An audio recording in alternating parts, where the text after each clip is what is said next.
Hello, my little munchkins. Today we will learn how to make a ear. We hear voices from our ear. So let's start.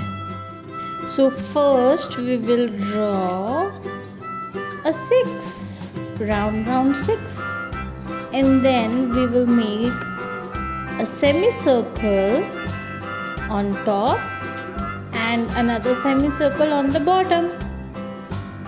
And then we will draw 3 lines that will say the sound which we are hearing. Let's make a ear again.